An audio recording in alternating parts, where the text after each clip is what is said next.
Hi, my name is Charles, and today on my channel I'm going to be ranking all 11 of Hayao Miyazaki's movies. I've been wanting to do this video for quite a while, but I've just been lazy to do it. But I'm seeing Spirited Away in theaters tonight, and it's the 20th anniversary of Spirited Away this year, so I thought now would be a good a time as any to finally do this video. Now, are people going to agree with me with the listing of all 11 of these movies? Absolutely not.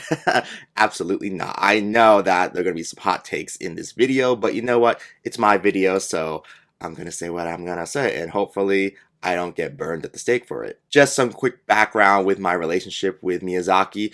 I gotta say, I think the first movie I ever saw of his was Spirited Away. I think I saw part of it on Toonami when I was a kid, because I remember that weird ghost thing that was on the train. That image stuck with me in my head as a kid, and I never really understood what I was seeing other than that it was spooky. But I think when I finally actually knew what I was watching, it was when I was in high school. I think in high school was the first time I actually watched a Miyazaki movie and I knew what I was watching.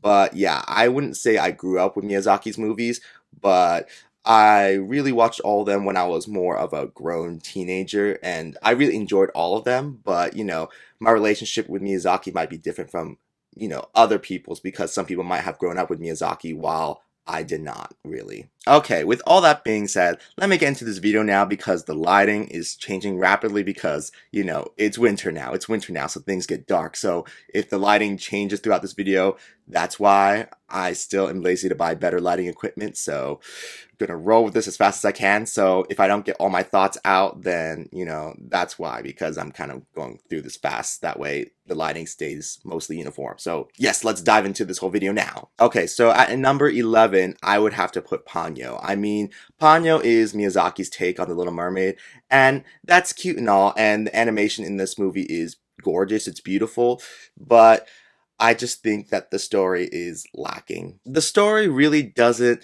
excite me all that much because, there's not really much going on in the story. And I guess you could say the same for My Neighbor Totoro, but with that movie, it just feels more alive and stuff happening. But, in Ponyo, it's just like, we're just moving from A to B, and personally, I'm not the biggest fan of the character Ponyo or the character of Sasuke, the little boy that's with her. So if you don't really have that like compelling of a character to follow, then you're not gonna really get me. And personally, as I said, Ponyo and Sasuke, they're just not people I want to watch for an hour and a half. My cousin told me that this was her favorite Miyazaki movie, and I was shocked. I was like, wow, out of all 11 Miyazaki movies there are, this is the one that she says is her favorite. I was gagged and gooped. Gagged and gooped. But I was like, you know what? You know what? That's your opinion, so good for you, girl. Okay, moving on to number 10, I would have to put Miyazaki's last movie, The Wind Rises.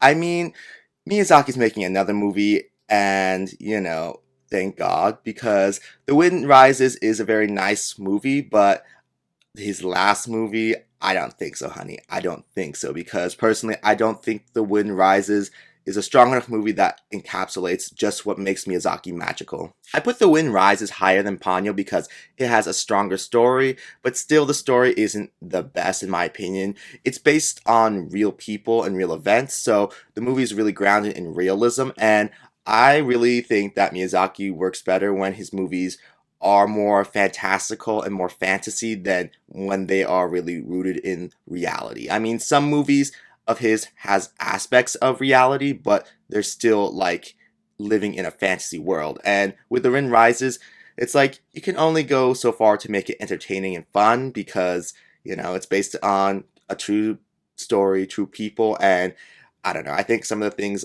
in this movie are a little bit too serious in nature, and, you know, just kids and won't really like it or understand it. I don't know. But, as a teenager watching, I was like, this is nice, but just not the most exciting personally. Once again, the animation is stunning. Like, Miyazaki never drops the ball with his animation.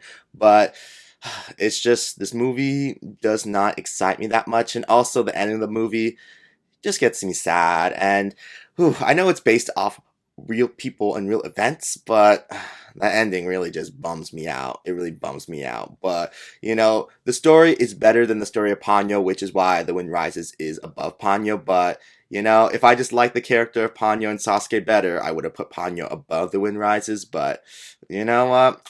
That's just that. That's just that. Okay, moving on to number nine, which for me would have to be Howl's Moving Castle. I know there are a lot of people who love Howl's Moving Castle, but I gotta say, this movie is like a variety of plot threads that really does not come together to make a really cohesive movie. It's like, yes, I love the animation in this movie. It's beautiful, it's gorgeous, it's amazing. And I love the character of Howl. I mean, Howl is a style icon. How many looks was he sporting in this movie? Like three or four different looks. Style icon. I don't know why he's giving bisexual icon, but he is. Like, love Howl, love Howl. And the character of Sophie, she's okay. She's okay. She's okay. But there are too many plots going on in this movie, like the whole war going on in the background of this movie. I was like, what is the point? What is the point? Because that war just takes Hal away from Sophie, and I'm like, I needed more of the Sophie interacting with Hal like plot in order for the whole Sophie growth like storyline to actually really have more bones on it. The main plot of this movie should have been the whole, Sophie getting cursed by that witch, and then, her having to learn to have more confidence in herself and then break that curse. And all the other storylines in this movie that aren't in service of that should have went away because it's making the movie a bit too cluttered.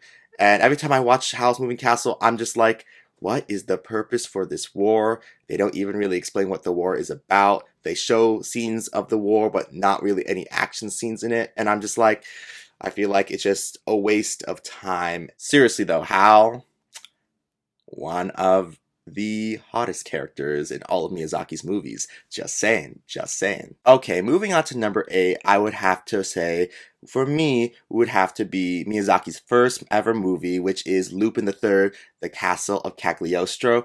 This movie, I feel like a lot of people haven't seen. A lot of people might be like, I love Miyazaki movies, but this is his first ever movie, and it's just very different from the rest of his movies. I really like Lupin, especially when you're seeing it as Miyazaki's first movie. There's a lot of the joy that Miyazaki puts in his animation in this movie. And also, I just really love the character of Lupin and also all his supporting characters like Jigen or Police Inspector Yamada. I think I got it right. But I really like all his supporting characters. So this movie has a really good cast of characters and the story is really good and the animation is just really good too, so it really gets up there in my list. I was gonna put it higher, but compared to the other movies I was like, I just have to put it at number 8 because it's still early Miyazaki and he's still working some things out with the way he wants to present things. As I said, the movie is already looking great, the animation is great, but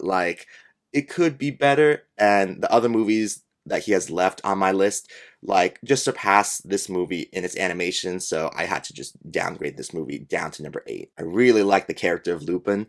Lupin? I think it's Lupin, but I really love that character. And when I was saying in The Wind Rises that it's a little bit more serious topics and sometimes that might not appeal to kids, I mean, this movie, it's some serious topics because it's about royalty and trying to consolidate power and blah, blah, blah. But I think it would be easier for kids to understand what's going on. I mean, once again, you can watch animation when you're an adult too, but I feel like if you're making an anime movie, and especially from Studio Ghibli, and it's from Miyazaki, it should appeal to everyone. And I feel like The Wind Rises just doesn't appeal much to kids. But with Lupin the Third, this movie can appeal to everyone, and everyone will understand what's going on. So that's why I'm just this one goes up higher than The Wind Rises or Howl's Moving Castle or Ponyo, because overall it's just a really great movie with all the great elements that you need to really be entertaining and fun. Okay, moving on to number 7, I have down Porco Rosso. I really don't feel like people talk about Porco Rosso enough when it comes to Miyazaki's movies. I mean, I know there's a weird little thing with that little girl, the person who helps fix Porco's plane, and there might be a little crush thing with her and Porco, which is not good because she's a little girl and he's a grown man who's a pig because he's been transformed to a pig. But you know what? Looking past that, the movie is really great. See, this movie is a really good example of Miyazaki taking realism with the whole fascism and like World War II elements in this story, but also making it fantastical because, you know, the main character has been turned into a pig. So there's that. And also, the movie doesn't really heavily like set itself in real like life events. It's just like, yes, this is taking place during World War II, and yes, there's fascism and it's bad, and you know, this guy like resists fascism and blah blah blah. And honestly, I'm just like, yes, because if you're gonna root a movie in like real world stuff, you gotta like not really like focus too much on it before it becomes like a biopic or a documentary style movie. That's what The Wind Rises really gives off to me. This movie, it's more of a adventure movie that is like set in World War II, which is better because we don't really have to focus too much on the World War II aspects that much of it. Most of the time, yeah. I mean, yeah, they bring up fascism a lot in this movie, but like personally, it doesn't like make you really like be like, ah, oh, no, this is a history lesson. It's like, nope, this is still a lot of fun, even though we're like, yeah, let's fight fascism. Did any of that just make sense? I honestly don't know what I just said, to be honest. Editing Charles is probably going to be sitting by like, what was I saying? But I'm probably going to keep that in because, yeah, like, personally, my thoughts on Porco Rosso, it's great. Love the character of Porco. And I like the person that plays his girlfriend. Like, I can't remember the character's name, but in the English version, it's like voiced by the same character actress that does the voice of Meg in Hercules. So I really love that. And I also like the little girl character, even though she can be getting a little like, why would she be like, I'll sell myself off if Porco loses? Like, girl, you're like what, a preteen? Don't be selling yourself to these. Were they pirates? Was it pirates? Or was it just like fascist, like air people? Either way, I was like, girl, why are you selling yourself off like that? But you know, this movie, it's just really charming. It's just really charming. When I watched it for the first time, I had no expectations for it going in. And even when I watch it now, I'm just like, this movie is just very charming and a lot of fun. Porco Rosso really said, fascism is bad. Fascism is horrible, and I'd rather be a pig than be a fascist. And I'm just like, period, Porco, period, period. Like, fascism is horrible. And times now are getting scary. It's getting scary, it's getting weird, you guys, with all the fascists around. Fucking fascists! Jesus! Okay, moving on to number 6 on my list, I have... Wait. What is that? What is that? Give me 1 second. Oh my god, you will not believe who just came off the bus stop to join me for the rest of this video, you guys. Oh my gosh. Guess who it is? Guess who it is? Oh my god. Okay, that's enough guessing. It's Totoro. Oh my god. Totoro was like, you know what? Let me just join you for the rest of this video because at number 6, it's My Neighbor Totoro. When it comes to My Neighbor Totoro, I wasn't really the biggest fan of the movie when I first saw it, but over time, I came to appreciate just how, you know, nice and simple the story is. I know I said earlier with Ponyo that that was too simple of a story, but with this movie, it's like, yeah, the story's simple, and yeah, I'm not really the biggest fan of the characters either, just like in Ponyo. But you know who I am a big fan of? Totoro.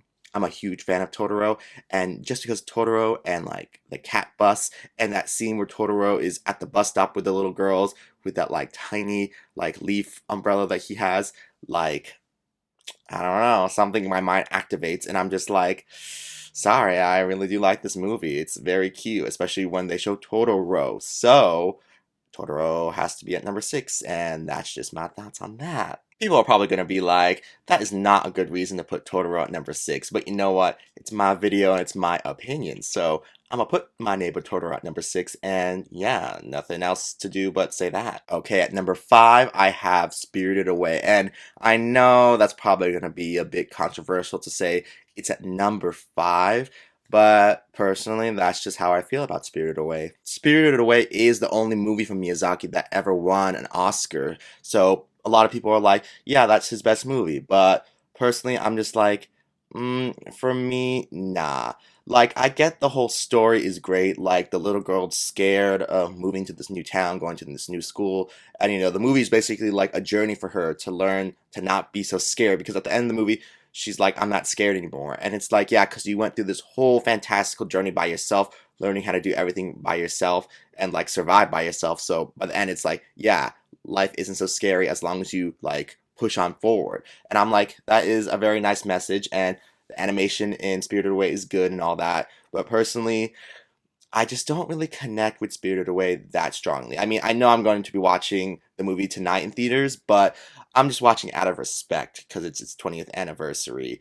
I mean, what's the main character's name? What's the main character's name? Girl, what is it? I don't know. Maybe it's because they take her name away partway through the movie, and it's like, oh, well, now I kind of forgot your name, girl. But anyway, like with Spirit of the Way, it's a nice story. It's a nice story, and they have some environmental messages in it. I mean, Miyazaki usually does have environmental messages throughout mostly all his movies, but with this one, it's like with that slime like monster that comes into the bathhouse. That was a real like indicative thing of environmentalism. Like people are destroying the environment, and that's why the spirit is like so gross because of what people have done to like the environment in general. And there are stronger movies from Miyazaki that like address the environment, which I'll get to later on this list. But with Spirited Away, I'm just like, it's a nice story. It's above simple, but personally, I'm just like, I would choose one of the other movies in the last four remaining ones to watch over this one. That ghost thing really still creeps me out to this day. It's like, why were you eating people and like acting that way? Like, I still don't understand. I still don't understand. I don't understand, Totoro. I don't understand. Okay, so let's move on to number 4 on my list, which for me would have to be Kiki's Delivery Service. I mean, wow. Kiki's Delivery Service is just, I don't know how to describe it other than that it's pure joy for me to watch. Every time I watch Kiki's Delivery Service, I have a big smile on my face because I really do like the character of Kiki. I like her world that she's living in, the town that she's living in when she moves to like that seaside ocean town. And I really like her friend Tombo and also the pregnant woman who she stays with and her husband. Like the characters in this movie just feel so alive and so fun, and I just really love watching this movie just to revisit these characters. The story is, a coming of age story, just like how the little girls in My Neighbor Totoro are trying to grow up and like do stuff themselves. But with this movie, I don't know. I just feel like we really focus on Kiki because she is the person to focus on. I mean, with My Neighbor Totoro, there was Totoro to focus on too. So I feel like Totoro took some of the spotlight, not some of the spotlight, most of the spotlight away from those little girls in My Neighbor Totoro. But with Kiki's Delivery Service, like Kiki is the star and you love her. You gotta love Kiki. She really embodies like someone who just wants to do their best, but sometimes just falls on their feet and doesn't know what to do. And I really vibe with that. Also, I just really like the character of Tombo. He's so nice and sweet and dorky. I just think him and Kiki are such a good pair together. And if you've seen my channel before, I usually do wear my Kiki's Delivery shirt. Kiki's Delivery. Yeah, Kiki's Delivery Service shirt. That's what I meant to say. Kiki's Delivery Service shirt. That's a long sentence to say. But yeah, I usually wear that shirt sometimes, and it's the picture of them on the bike as Tombo's trying to make it fly. I really do love that sequence, and I really do love the sequence at the very end of the movie where Kiki is able to regain, like, her confidence in herself in order to fly and save Tombo. Ugh, love that sequence. That sequence is just amazing, amazing. Not only do I have that whole Kiki's Delivery Service shirt that I wear sometimes in my channel, but I also recently went to the Academy like museum in Los Angeles, and I was able to get this Kiki's Delivery Service cup. Like, look at this. Ooh, maybe Charles will edit it. Like, Charles editing Charles will like zoom in on this because God, I really love this cup. Was it expensive? Yes, it was. But I think it's on sale right now on the Academy website. So if you want a vintage cup with Kiki and Tombo and Gigi, then you can get it too. But I just really love this movie.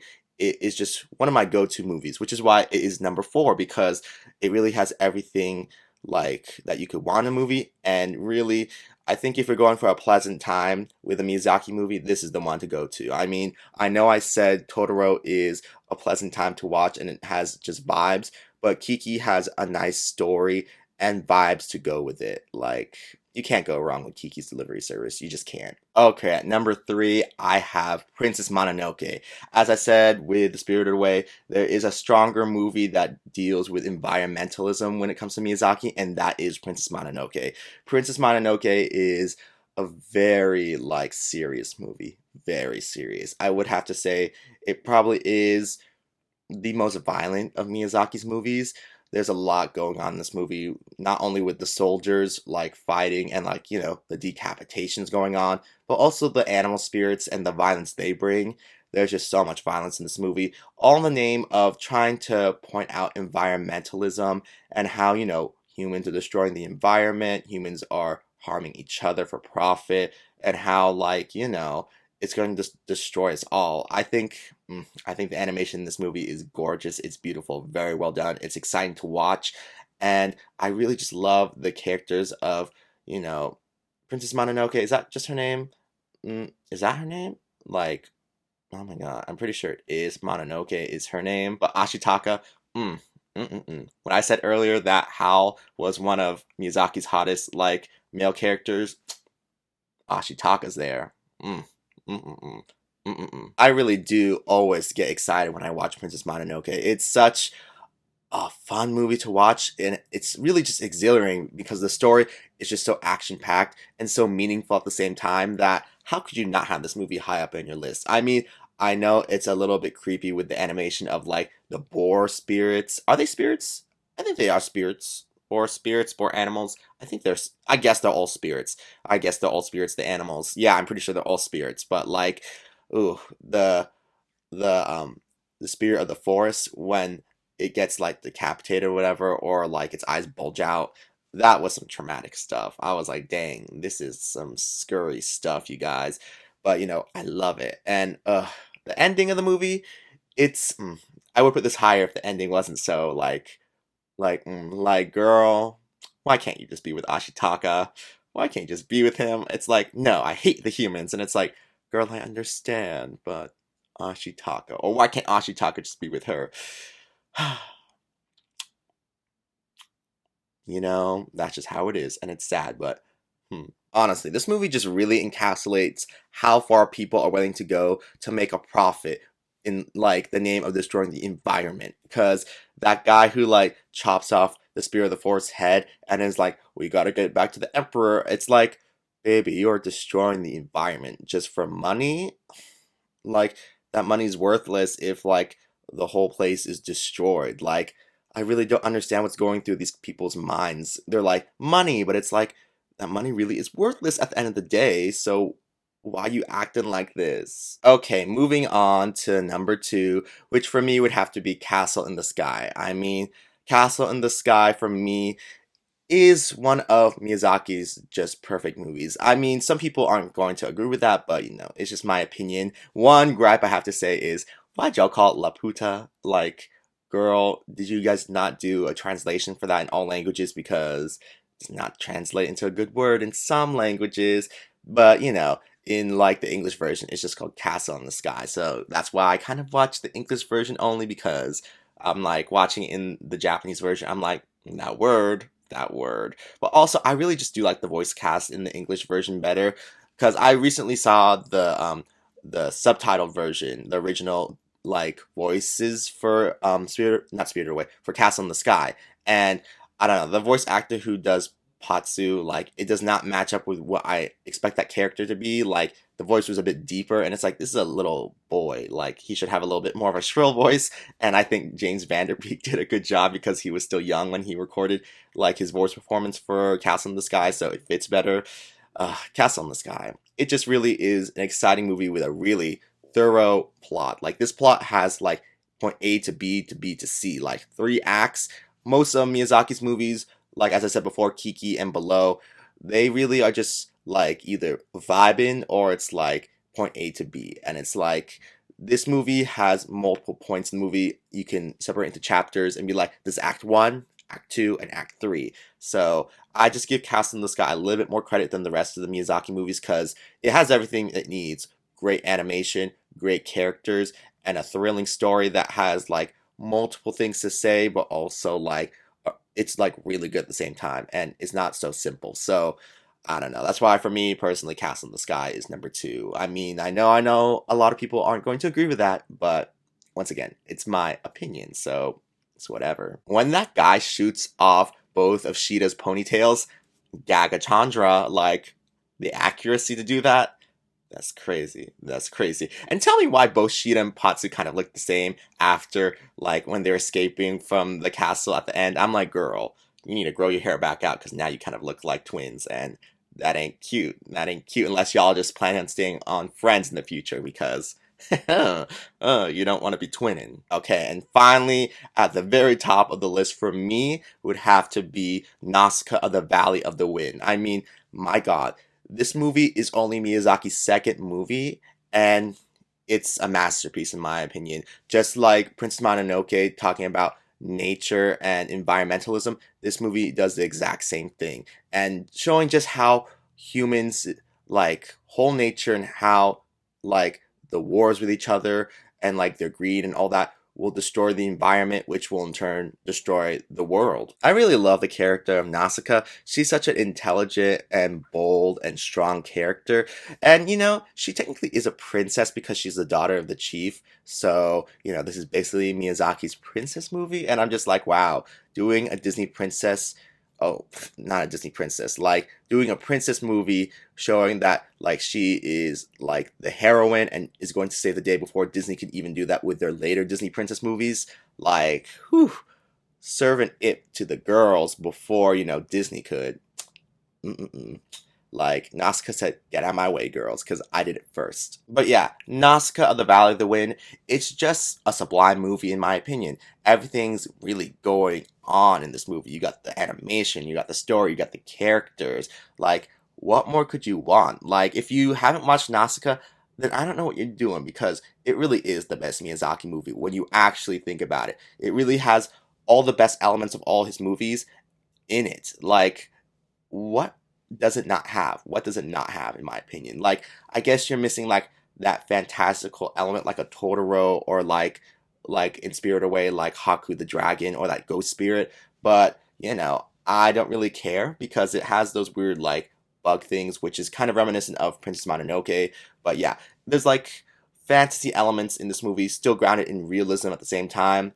I don't know. I just think that Nausicaa really just does what all the movies that Miyazaki has made like the best. It really, as I said, it really has the best elements of all the other movies in it. The ending of Nausicaa is just brilliant, and if you don't agree, I'm just like, okay, that's your opinion, but really, if you've seen Nausicaa of the Valley of the Wind, you know deep in your heart that it might not be your favorite movie, but it is Miyazaki's best movie because, as I said, it really just has everything from all his other movies, but just done in the best possible way. Like, I really cannot fault this movie whatsoever. Okay, so that's the end of my video. Thank you guys for coming to my whole ranking video. And yeah, tell me down below in the comments what you guys thought about this video and my ranking, and tell me your ranking. I mean, be nice to me because this was just my opinion.